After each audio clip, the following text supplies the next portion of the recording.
Hello everyone. So কৃষিগুচ্ছের math নিয়ে অনেক বেশি টেনশন অনেকের কাজ করতেছে আমি জানি। সো তোমরা ম্যাথ নিয়ে যারা টেনশনে আসো তারা পুরো ভিডিওটা একটু দেখতে থাকো, কারণ আজকে আমি তোমাদেরকে এই জিনিসটা একটু অ্যানালাইসিস করে দেখানোর ট্রাই করবো যে ম্যাথের প্রিপারেশনটা তোমার কীভাবে দাঁড় করানো উচিত।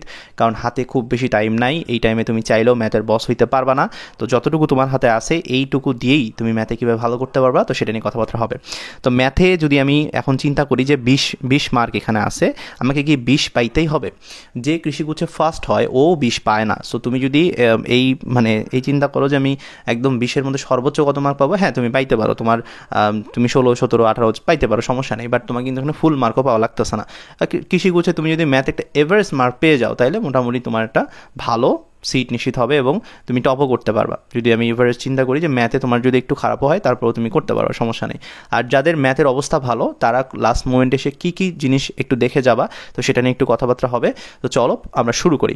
তো ম্যাথের ক্ষেত্রে আমরা প্রথমেই যে জিনিসটা দেখবো সেটা হলো আমরা চ্যাপ্টার সিলেকশন অনেক ভুল করি।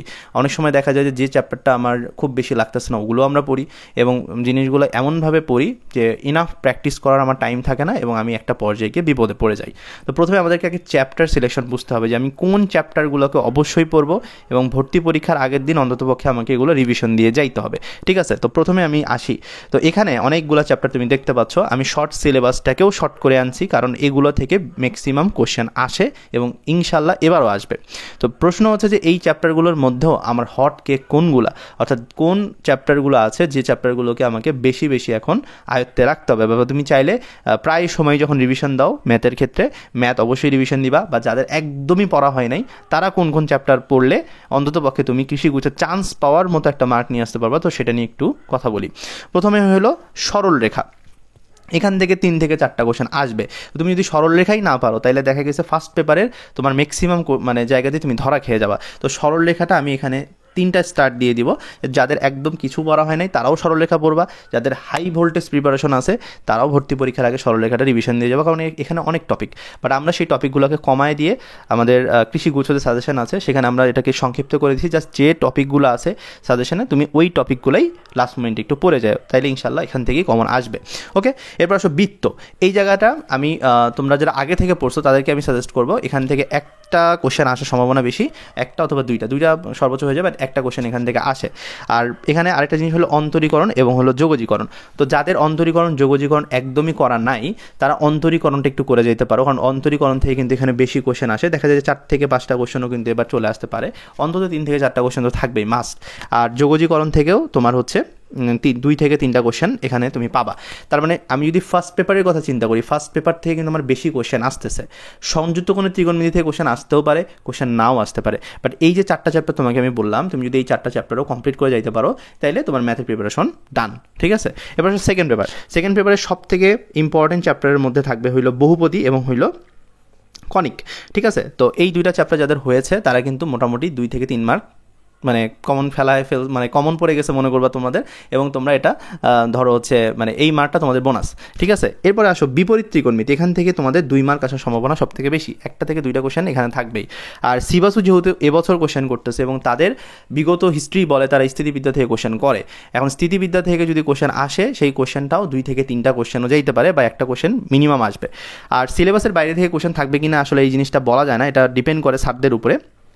অনেক সময় দেখা যায় যে যারা হচ্ছে কোশ্চেন করে ওনাদের চাকরির বিভিন্ন পরীক্ষায়, যেমন এর আগের বছর যে কোশ্চেন ছিল সেখানে কয়েকটা কোশ্চেন ছিল যেটা সিলেবাসের বাইরে ছিল, বাট স্যাররা কিন্তু সেটাকে পিক করেছে। তো এরকম কোশ্চেন যদি চলে আসে তুমি ওগুলাকে স্কিপ করবা, ওগুলো না পারলে তোমার চান্স মিস হবে না, বা তোমার টপ করার যে মেন্টালিটি আছে তো সেটাও কিন্তু টপটা তোমার মিস যাবে না যদি তুমি ওই কোশ্চেনগুলো না পারো।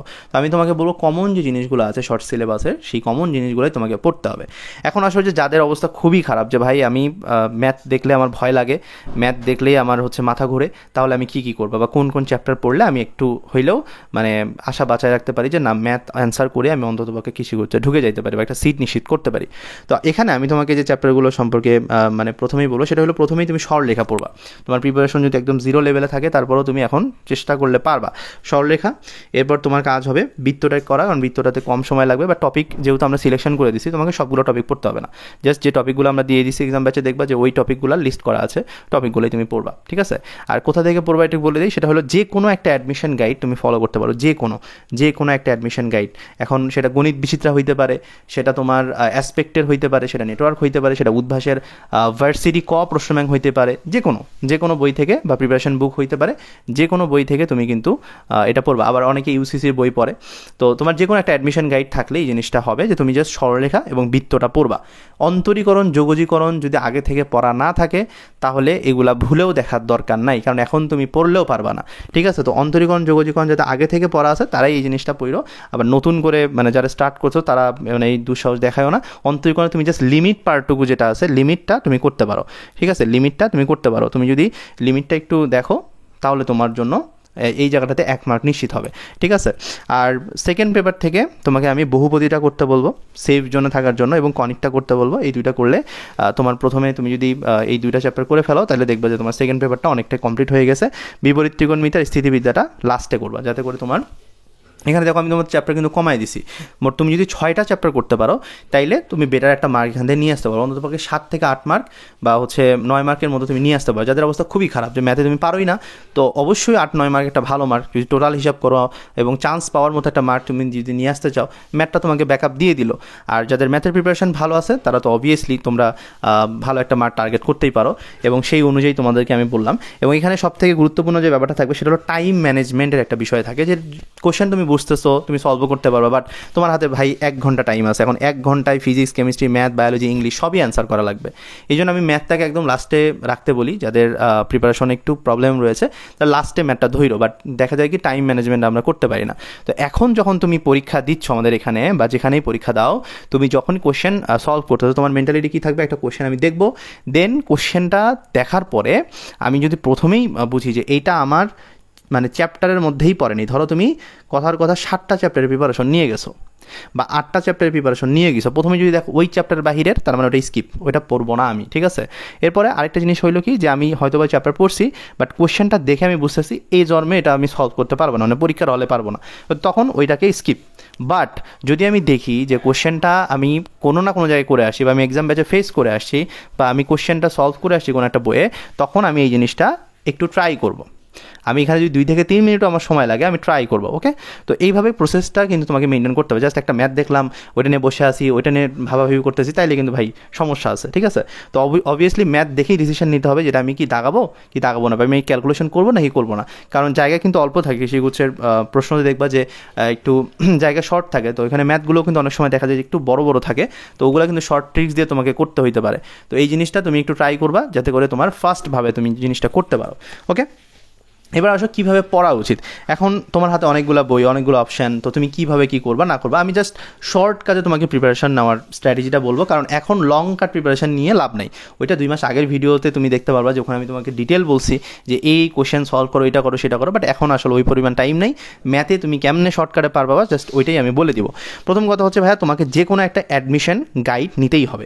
এখন সেটা হইতে পারে উদ্ভাসের কোশ্চেন ব্যাংক, বা যে কোনো তোমার হচ্ছে যে কোনো একটা হচ্ছে বই তুমি নিবা, বা অ্যাডমিশন গাইড যেটা পড়তেছো ওইটা পড়বা, ওইটার জাস্ট টপিকগুলা শেষ করবা, অর্থাৎ সবগুলো টপিক আবার পড়তে যায় না। যেমন সরলরেখাতে 22টা টপিক আছে, যেটা মানে ডিউ কাভার করে, এটা তো তোমার ডিউয়ের ভর্তি পরীক্ষা না।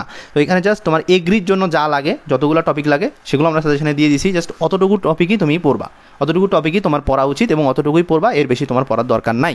এবং তারপরে এসে তুমি হলো কোশ্চেন সলভ করা স্টার্ট করবা। এখন কোশ্চেন ব্যাংকের ক্ষেত্রে প্রথমেই হলো এগ্রি কোশ্চেন ব্যাংক, এটা যখন তোমার হয়ে যাবে, বাট এখানে সবথেকে বেশি যে জিনিসটা তোমাকে হচ্ছে সাপোর্ট দিবে সেটা হলো প্র্যাকটিস, অর্থাৎ এক্সাম। এখন এই প্র্যাকটিসটা তুমি হচ্ছে আমি তোমাকে বলবো যে একই এক্সাম তুমি বারবার দাও, দরকার পড়লে ধরো তুমি আজকে হইলো সরলরেখার উপর এক্সাম দিছো, এখন সরলরেখার উপর এক্সাম দিয়ে তুমি হচ্ছে অনেকগুলো ভুল করছো, তোমার এখন কনফিডেন্স লেভেল তো অনেক জিরো, যে ভাই আমি তো মানে এত পড়লাম তারপরও পারলাম না। তুমি কি করবা, ওই সরলরেখার উপর এক্সাম তুমি বারবার দিবা। আমাদের এক্সাম ব্যাচের এই সিস্টেমটা আমরা রাখছি তোমাদের জন্য, জাস্ট প্র্যাকটিসটাকে বাড়ানোর জন্য। অর্থাৎ একই প্রশ্ন যখন তুমি বারবার ফেস করবা তখন তোমার শার্পনেস অনেক বাড়বে। তো তুমি দেখবা যে একই জিনিস তুমি বারবার বারবার করতেছো, দেখবা যে ওই চ্যাপ্টারের উপর তুমি চাইলে 2-3 বার এক্সাম দাও। একই প্রশ্নের উপর 2 থেকে 3 বার যখন এক্সাম দিবা, তোমার টাইমটা কমে আসবে।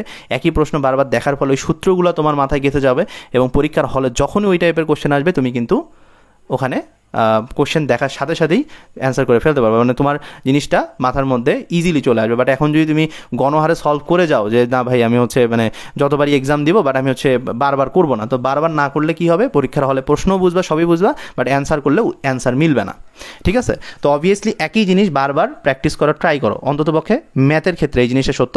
আর একটা কথা হচ্ছে যে একটু হাতে হাতে করবা, ঠিক আছে, জাস্ট দেখে যাবা না। যেমন ধরো তুমি একটা বই দেখতেছো, এখন বই দেখে তোমার মনে হচ্ছে যে ওকে ঠিক আছে এইগুলো কোনো ব্যাপার হইলো, এই যে যেমন ধরো একটা ম্যাথ দেখতেছো, ম্যাথ দেখে তোমার মনে হচ্ছে যে আচ্ছা এই ম্যাথটা তো পারবো, যে এক্সের মান বাস্তব এত হইলে যে সর্বোচ্চ মান কোনটি, এটা তো জাস্ট আমি করে ফেলতেছি, আচ্ছা জাস্ট বা সলভ দেখতেছি, এরকম না করে তুমি যেটা করবা যে এখানে একটু লিখে করা ট্রাই করবা, অর্থাৎ এখানে একটু লিখে করা ট্রাই করবা, যাতে করে তোমার কি হবে, তোমার প্র্যাকটিসটা হবে এবং ভর্তি পরীক্ষার হলের একটা তুমি ফিল পাবো। ভর্তি পরীক্ষার হলে জাস্ট প্রশ্ন দেখবা, ওখানেই জাস্ট অ্যান্সার মিলানোর মতো করে তুমি কিন্তু একটু রাফ করতে পারো। তো এটা হচ্ছে রাইট একটা ডিসিশন। এখন তাইলে আমি জিনিসটাকে যদি সামারি করে নিয়ে আসি তোমার সামনে, এখন অপশান হইলো 2টা। একটা হইলো যে তোমাকে অবশ্যই গাইডের যে টপিকগুলো রয়েছে এগ্রিকালচারের জন্য, যেগুলো ইম্পর্টেন্ট, যেগুলো আমরা বলে দিছি বা তুমি অ্যানালাইসিস করছো, সেই টপিকগুলো পড়তে হবে। আর কোশ্চেন ব্যাংকের ক্ষেত্রে তোমাকে কি কোশ্চেন সলভ করতে হবে, এগ্রির কোশ্চেন সলভ করে এসে দেন হলো এক্সাম দিতে হবে। আর যারা শর্টকাটে প্রিপারেশন নিতে চাও তাদের ক্ষেত্রে আমি বলবো যে তুমি যখন টপিকগুলো পড়ে আসতেছো ডিরেক্ট তুমি হচ্ছে এক্সামে চলে যাবা। তোমার যদি কোশ্চেন প্র্যাকটিস করার টাইম না থাকে, তারপরেও তুমি ট্রাই করবা কি টপিকগুলো বা সূত্রগুলো জেনে এসে তারপর একদম ডিরেক্ট হচ্ছে এক্সামে যাওয়ার। কারণ এক্সামে আমরা কিন্তু প্রত্যেকটা টপিকই কাভার করছি, অর্থাৎ এগ্রির জন্য যা যা লাগে সবগুলো টপিক থেকে কিন্তু কোশ্চেন আমরা ওখানে এনে পিক করছি। তো তোমার কিন্তু ওই মানে জিনিসটাও হয়ে যাবে, অর্থাৎ তুমি ডিরেক্ট গাইড পড়ে এসে যখন এক্সাম দিচ্ছ তখন তোমার ভুলগুলো বের হচ্ছে, এবং ওগুলোই তুমি জাস্ট তোমার গাইড থেকে দেখে ফেলবা যে কী কী প্রবলেম হয়েছে, এবং ওইটা জাস্ট একটু দাগায় রিভিশন দিবা। ওকে, আর ভর্তি পরীক্ষার হলে যাওয়ার আগে আমি যে চ্যাপ্টারগুলো তোমাদেরকে বলে দিলাম, এই চ্যাপ্টারগুলো তুমি একটু রিভিশন দিবা, দরকার পড়লে একটা শর্ট নোট বানাবা, নিজের হাতে বা খাতায় একটা নোট বানাবা। পরীক্ষার হলে যাওয়ার আগেও যখন সকালবেলা তুমি যাচ্ছ ধরো, তখন একটু দেখে গেলা, যে সূত্রগুলো দেখলা, যেন সূত্রগুলো দেখার সাথে সাথে তোমার ওগুলো যাতে মাইন্ডে চলে আসে, এবং ভর্তি পরীক্ষার হলে তুমি যখন এটা ফেস করবা তখন যদি ইজিলি তোমার মনে পড়ে যায়। তো শর্ট একটা হচ্ছে সূত্রর জন্য একটা খাতা মেক করো, এটা তোমাকে হেল্প করবে। সো এই ছিল বিষয়। যাদের ম্যাথ নিয়ে আরও বেশি প্রবলেম রয়েছে তারা এই প্রসেসটা একটু ফলো করো, দেখবা যে ইনশাআল্লাহ ভালো কিছুই হবে। দেখা হচ্ছে নতুন একটা ভিডিওতে, ততক্ষণ ভালো থাকো, ধন্যবাদ সবাইকে।